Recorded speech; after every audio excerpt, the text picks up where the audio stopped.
that brother to brother, brother to sister, you know, brother to father, brother to mother stuff, that never quite changes, right? Yeah. It might evolve, but I wouldn't say it ever changes, right? No. And for you, Billy, you know, what was one of your kind of your biggest learning experiences? Like what, you know, going through this whole process, what was one thing that really kind of made you sit back and think and say, you know, I've grown or I've learned a lot in that area? Probably when cause I helped my mom move. My mom moved not that far away, but my mom moved into her own place. Mm-hmm. So helping her move her stuff out, that was kind of when it really hit me that like this is real. Mm-hmm. First of all, like, and I mean like obviously I'm gonna help. It's my mom. I'm gonna help as much as I kind of didn't want to. You know, I like going into it, and it was me and Daniel both, and kind of going into it, I was just dreading it because I was like, I don't want to do this. Right, of course. Because like, why would I? Why would I want to do Right, it? yeah. But at the same time, I'm like, this is my mom. I have to do this. Like, I have to do this for her. I have to be there for her. Like, she was always there for me.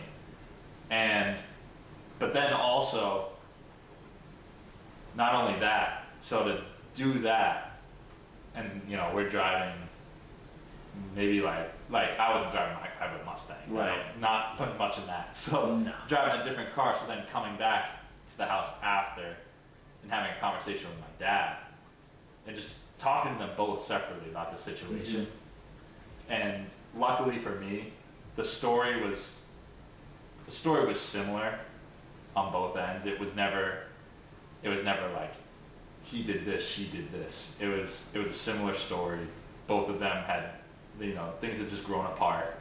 And so having to go help my mom move the stuff, but then go back and talk to my dad and kind of just be that almost like an emotional support for both of them. It's very weird, isn't it? When I'm so used to, you know, being upset and going to them about an issue, for them to come to me, that was kind of like a moment where even more so than ever in my life before, I felt I'm an adult now.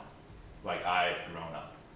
Because no longer is it me who's the one going to them when I'm crying and upset. They're coming to me. And I have to be the rock in this moment. So that was a moment where, like no other, I felt like an adult. Because I'm a pretty big kid at heart. Still, like I had a Dragon Ball Z shirt on. Yeah. Like I have green socks on. Like I'm a pretty big kid. Hey, I have red on, so we're not that far off. We're good. So, but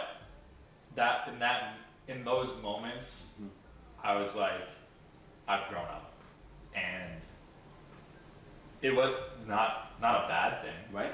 Not a bad thing to feel like an adult, but in that situation, it was also a situation where I faced something I didn't want to face. Mm-hmm. So that I think there's merit in that as well, where it was like, I didn't want to do this, but instead of backing down and being like, I'm busy that day, I can't, I don't want to talk about it, like, can we just ignore it, the situation? I stepped up to the plate and I did what was asked of me, and I did what God put me there to do, you know? So I think in that sort of situation, I'm proud of myself for that, like doing that and getting through that. As you should be, because I'll tell you what, it's not easy, man. No. It's not easy, and you know, there's a lot of ways to take the back door in anything in life, right? Absolutely. And especially when it comes to something as palpable and as powerful as this, right? Because there will forever be emotion attached to it, right? I still remember, you know, one of the most powerful days that I ever had in Connecticut was one of the saddest days I ever had in Connecticut, right? And it wasn't when I left to come down here. It wasn't when I said my last goodbye to you or anything like that. That was sad. That was hard. But I would say one of the hardest moments for me was remember when I was living at the house for like 6 months by myself? Yep. And this is so packing up all the stuff into the moving truck and seeing my mom leave, right? And I'm still here. Yeah. In the house, completely by myself now. You want to talk about humbling? Yeah. Growing up in that house with my brother, my mom, my dad, dogs, fish tanks, all this stuff, and have literally everything gone. There's a table, there's couches, my bed, and that's a plate, a singular plate, yeah. and that's literally it. Only my room is the stuff that's furnished. Everything else is gone. Yep. And to kind of hug her, and sort of say goodbye, it felt like it was actually saying goodbye for good. Yeah. It was a very spooky, very weird thing, and it was very similar when I did leave. When my dad drove me to the airport, that was tough too. Mm-hmm. That was a very similar feeling, and it was one of those things. It was like, I felt like for me, that was kind of like the putting the period, at the end of that book. When it came to that whole situation, because it takes time. This whole divorce thing, it doesn't just happen overnight. It takes years to develop, right? Like. And I'm still talking, I'm 26. Yeah. This is like almost 10 years ago, and there's always going to be emotion behind it, right? Well, even your parents' divorce affected me. Right. Because I lived at his house from like literally I was there, I got there at like 9 o'clock in the morning and stayed there until like 10 o'clock at night. Listen, single day. there was days I would wake up and come downstairs and he would already be in my living room. I wouldn't even be awake yet, he was already at my house. Yeah. So, like, I remember when your mom left, and I remember when she went to Florida, and actually, I was in civics class in high school then, and my teacher said, write a letter to someone who you would normally not write a letter to, who influenced your life. And I wrote a letter to your mom right before she left. I remember being in tears writing it in the class, like literally crying in class writing this letter. And I remember sending it to her, and she wrote me back, and it was like that exchange was like a real special thing. It is, And it was just like, it was sad for me too. Like, sure. It really was.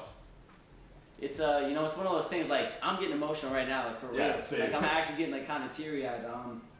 But it's one of those things. It's like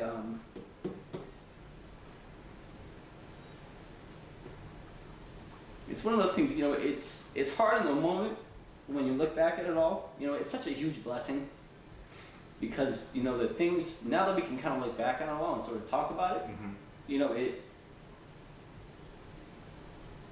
Like, I wouldn't be who I am now if I don't think I had gone through that, Absolutely. And I'm excited for you because I know that, you're just kind of getting started in the whole thing. And you're going to experience what I experienced twofold, right? Because I think at every level of life, you're able to kind of take different things from it. And for me, I'd say the only thing I wish I could have changed, obviously, besides the fact that it would have ever happened, was the fact that I wish I was a little bit older to kind of understand it more deeply. And to maybe have some of those conversations in the moment, like what you were able to have with your mom and your dad. Yeah. But dude, it's so cool, because it's like the fact that we can even kind of sit here and just talk about it, period. That just shows how far we've come. Absolutely. And it's one of those things where, what's the right way to describe it? It changes your life forever, right? And like for you, Billy, what's like one thing that that you're gonna kind of take with you, from sort of the whole experience? What's that one thing that when you kind of think about the whole situation, like, I know now from that experience, right, that I'm not gonna do this, or I am gonna do this, right? Like what are some of those things for you that you think you're gonna kind of take with you from this whole situation? I think to just love those you're close with every day. Because, and like, that goes for relationships in the future, that goes for the people I already love. Like, if you love someone, let them know, and do what you can to continue to love that person. Because no matter who it is, you're gonna get pissed off at them. Of course. Absolutely. Come on now, man. Like, no one is happy. No one is happy together 24/7. Especially like if you're living in each other's spaces, like you're not gonna be happy 24/7. You're gonna piss someone off. Like, of course. But when that happens, do what you can to show that person you love them, and to go out of your way and be like, even if it's 100% not your fault what happened, like if something just, like the other person did something to make you mad and you're just not over it, put it aside and be like, you know what, it's over with. Again, choose to be happy. Hell yeah. Choose to be happy in the moment. Do something else, and then go back and be like, look, whatever happened. I still love you, and this is why. I think that's something important that I could always do better. Anyone could always do that Of course, better. man. But something going forward that I'm gonna hang on to and be like, I need to do this. I'll say for me, there's two things that I kind of took away, that every time I think about it, these two things always kind of ring in my head. One of them is be the bigger person, right? Always be and you said it, you pretty much said it without saying that. Yeah. Always be the bigger person, right? Even if you are 100% in the right? Be in the wrong, right? If you're 100% in the wrong, try to fix it, right? Don't go to sleep mad at somebody, right? Never do that, because again, it's one of those things. You never know what's gonna happen. That's it, and I'll be damned, if one day, I'm on my deathbed and I have these thoughts of, what if I had said this, or what if I had done that differently, right? That's one thing for me. Like those what ifs, I'm not going to die with those. Nope. I'm not going to let that happen. And I think the other big thing for me, and this is something that my mom and my dad had sort of told me with their whole dynamic, is communication, right? They told me they didn't know how to communicate with each other, and they never really kind of did anything to try to learn. Yep. And I think that's why, maybe I'm such an outlier compared to my brother, my dad, and my mom in terms of communication and vocalizing and being able to do certain things, is because, I took that from them, and I made it a purpose of mine to try to be a really good communicator and to be able to understand situations and to be able to sympathize with people and to just be able to do everything I can to do my part, right? And it's so important because from what they tell me, that was the reason why, they're not together now. They just didn't know how to communicate. And you hear it all the time. Communication is key. Yeah, communication is key. It's in everything you do. It's so important in anything, right? Your job, right? When you go to the grocery store, when you're in Dunkin' Donuts ordering an iced coffee, whatever the case, communication, right? It's so important. And that's my big thing, right? It's always being able to communicate, right? If you like somebody, tell them, right? If you want to take somebody out on a date, tell them. If you're mad at somebody, tell them, and this is why. Right? If you didn't like something, tell them, right? Because nothing's ever gonna get solved just keeping it inside. Never. And the really interesting thing about it is communicating is hard. Absolutely. It's never easy. Absolutely. It's never in the If it were easy, everyone would do it. Exactly right. And it was so kind of, I don't want to say discouraging, but challenging in a sense, is that the communication is most important when you least want to do it. Absolutely. It's such a kick in the nuts, and it's like literally, it's like, I don't want to talk right now, but this is the time you need to talk, right? And that would be my biggest thing, because it's, I would say this, and this is kind of funny, this just popped into my head now, a what if just kind of ran through my head, what would have happened, if they didn't know how to communicate? It's very interesting, but I'll tell you what, we're, I'm a firm believer in everything happens for a reason. Absolutely.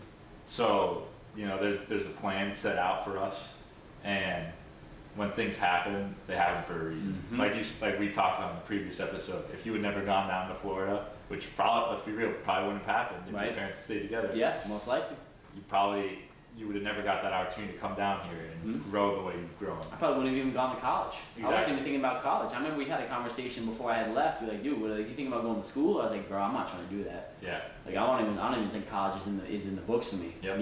It's yeah. So it's things like that where it's like, it took a not necessarily a bad thing, but a hard thing to get there and to reach those things. But because that happened, you are better off. Yeah. So it's almost in a way, people always look at like a divorce of parents as a bad thing. Like, because of that, you as the child is gonna suffer.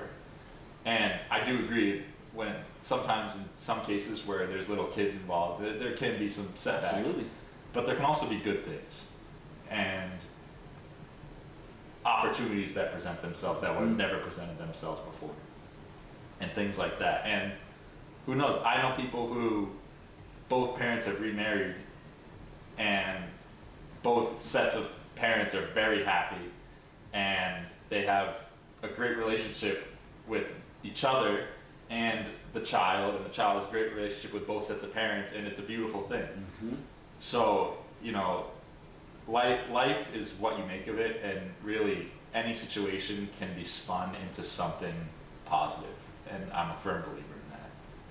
So if you spin it into something, Of course. if you look at it, if you look for that, there's positivity in everything that happens. So taking these tough examples that life throws at you and being like, all right, what's the plan? You know, like, why was this meant to happen to me? And looking at it like something is going to come out of this that I would not have experienced before, and it's going to make me a better person because of it. And I think that is something that not enough people look at, but more people need to look at. I agree. You know, I kind of see it. I see life as almost like a picture, right? Mm-hmm. It's one big picture, but there's no colors, right? You get to pick how you paint the picture. I know about black color. A lot of blacks and whites, my friend. Yeah. Brown is colorblind. Oh man, but you know, you're so right, Billy. And you know, it's one of those things where, yes, you know, divorce is always a bad thing, right? It's never something you want to see two people go through, ever, right? Nor do you want to see the kids at any age, right? Because I do think it takes a toll in a certain aspect, 100%. But like you had said, I think it's one of those things where if you're able to look at it in the proper perspective, and if you're able to kind of step back, try to compartmentalize it the best you can, communicate, talk about it, and figure out, you know, what the next step is, you know, there's a lot of opportunity, right? And you know, it's so cool, you know, because I really do believe, you know, we're better men because of it. You know, we're gonna have stronger families because of it one day. You know, we're not gonna repeat the same mistakes that our parents made. You know, we're gonna carry all the successes that our families had, you know, in terms of their relationships, and then double it. Absolutely. Right? Because, you know, our parents were willing to give us that experience, right? Absolutely. And you know, that's the beauty in it, man. That is the beauty. 100%. But alrighty, y'all. That was it. One more thing. Oh yeah, go for it. Mom and Dad, I just want to let you know I love you both. I'm very thankful for everything you gave me growing up. And for me, Daniel, and Catherine, you gave us the world and all the love that we could possibly ask for. And I'm eternally grateful for that, and I love you both. Never forget that. Man. Mom, Dad, Trevor, I love you guys. I already cried, so I'm good on that now. I got my tears out of me. But alrighty, y'all. That was man, that was some powerful stuff. At least for me, that was. For everybody, I'll just say this too. For everybody who has a family, man, enjoy it, man. Enjoy it. Make the most of it. If you have a mother, if you have a father, tell them you love them. If you have siblings, tell them you love them. Because it's not a guarantee that what today looks like is what tomorrow's going to look like. And your family that's not blood either. That's true. That's very, very true. And love it, man. You gotta cultivate those relationships and hold them tight, man. You gotta hold them tight. You know, it's one of those things because it's like Billy had said in a couple episodes in the past. You know, we went out and played baseball for the last time. We didn't even know it. You know, there might be a point in time in life where you might have that last family dinner, and that might be the last time you ever have it, and you don't know. So you gotta always take it at face value and enjoy it, appreciate it, love it. Because if you don't, you know, I'll say this for sure, that you know you're gonna look back and you're gonna kick yourself in the ass. And don't do that to yourself. That's a bad place to be. Absolutely. That's a bad place to be. But alright, y'all, we love you so much. We'll see you guys in the next episode. I don't know if we're gonna come back with another one after this. We might have to call it quits, but at the very least, that was episode 5.3 to sit down. 15. What did I say, 5.3? Yeah. 15.3 to sit down with my brother. Love this guy, man. Hey, I love you, brother. Love you too. Love you, man. You're my guy. And that's it for episode 15.3 with the sit down. And we'll see you guys soon. See ya. Later.